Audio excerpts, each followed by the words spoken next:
Minas Gerais, 1740. Um homem negro caminha pelas ruas de Vila Rica carregando sacolas pesadas. Os brancos se afastam, sussurrando.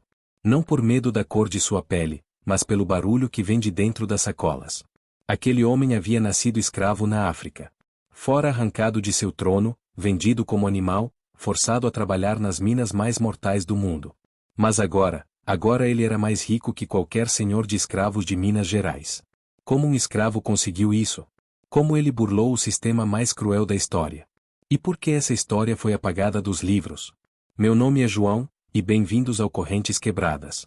Hoje, vocês vão conhecer Chico Rei, o homem que transformou correntes em ouro. Nossa história começa em 1720, no Reino do Congo, atual Angola. Francisco Paulo de Almeida não era apenas um homem livre, ele era rei. Governava uma próspera cidade-estado, tinha esposa, filhos, súditos que o respeitavam.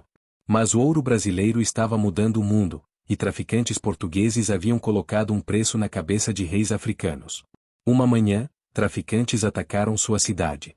Francisco lutou bravamente, mas foi capturado junto com sua família e 400 súditos. Acorrentado, viu sua esposa e filhos serem separados dele para sempre. Aos 35 anos, o rei Francisco se tornou apenas um número, escravo 247. A viagem até o Brasil durou 2 meses. Metade de seu povo morreu no caminho. Francisco chegou ao Rio de Janeiro em dezembro de 1720, pesando 20 quilos a menos, mas com algo que nenhum traficante podia roubar: sua inteligência real e sua determinação inabalável de recuperar a liberdade. No mercado de escravos, um minerador português chamado Augusto Pompeu de Almeida comprou Francisco por 300 mil réis, um preço alto para a época. Não sabia que acabará de adquirir o investimento mais caro de sua vida. Vila Rica, atual Ouro Preto, era o coração do Império Português. Mais ouro saía daquela região em um ano do que toda a Espanha extraía da América em uma década. Mas esse ouro tinha um preço: vidas humanas. A cada quilo de ouro extraído, 5 escravos morriam. Francisco foi levado para a mina da Encardideira, uma das mais perigosas da região. Trabalho de 14 horas diárias, chicotadas por qualquer lentidão, comida que mal sustentava um cachorro. A expectativa de vida de um escravo nas minas era de 7 anos.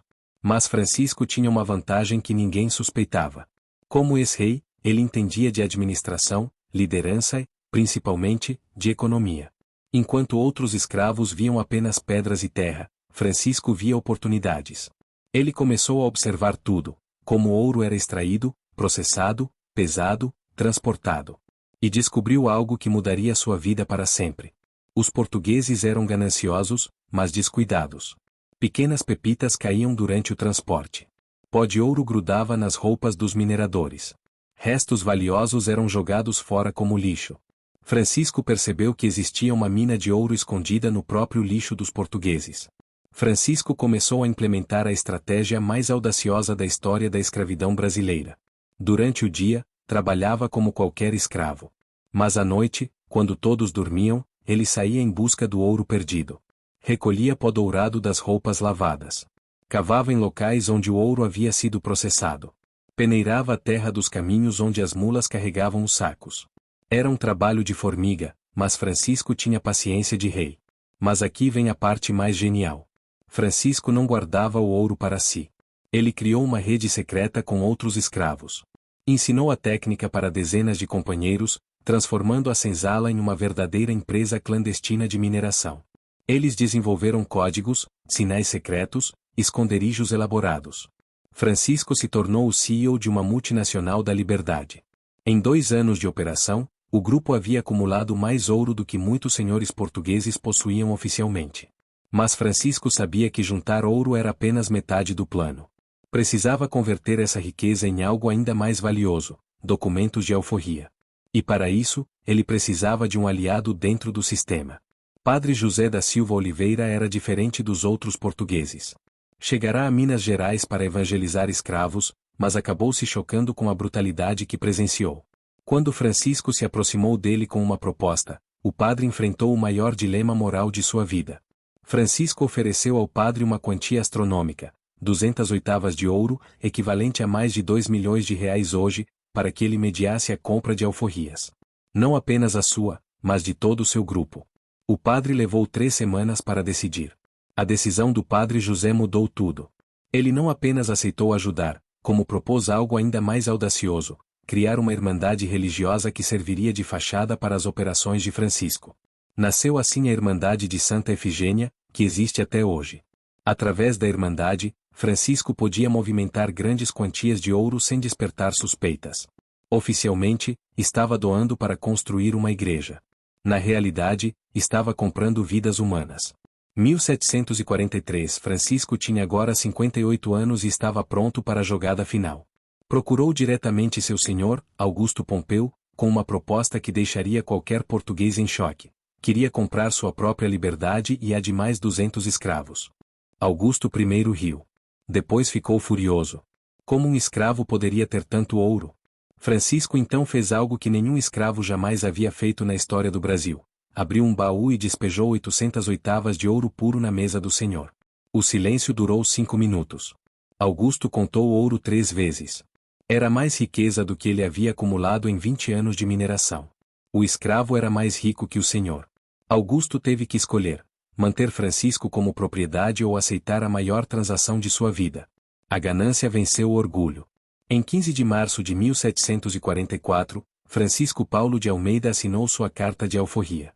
Depois de 24 anos de escravidão, o rei havia recuperado sua liberdade. Mas ele estava apenas começando. Nos meses seguintes, Francisco executou a maior operação de libertação individual da história brasileira. Um por um, comprou a liberdade de seus 200 companheiros de rede. Gastou uma fortuna equivalente a 50 milhões de reais atuais. E ainda sobrou dinheiro. Francisco Livre se tornou Chico Rei. Comprou casas, terrenos, equipamentos de mineração. Contratou ex-escravos como funcionários, pagando salários justos. Criou o primeiro banco de microcrédito para negros alforriados. Em 10 anos, seu império financeiro dominava Vila Rica. Mas a maior vingança de Chico Rei foi cultural. Ele reinstaurou as tradições africanas que haviam sido proibidas. Organizou os primeiros festivais de coroação de reis congos no Brasil. Financiou a construção da Igreja de Santa Efigênia, que se tornou o maior símbolo de poder negro da época colonial. Os portugueses ficaram horrorizados. Um ex-escravo havia se tornado mais influente que muitos senhores brancos.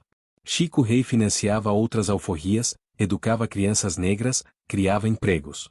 Estava literalmente comprando a liberdade de todo um povo. Augusto Pompeu, seu ex-senhor, faliu em 1750. Ironicamente, teve que pedir empréstimos para Chico Rei para não perder suas propriedades. O ex-escravo havia se tornado credor do ex-senhor. A roda havia girado completamente. Chico Rei morreu em 1774, aos 89 anos, como um dos homens mais ricos e respeitados de Minas Gerais. Libertou diretamente mais de 400 pessoas. Indiretamente, sua rede de microcrédito e empregos beneficiou milhares. Mas seu maior legado não foi o ouro que acumulou. Chico Rei provou que a escravidão não era natural nem inevitável.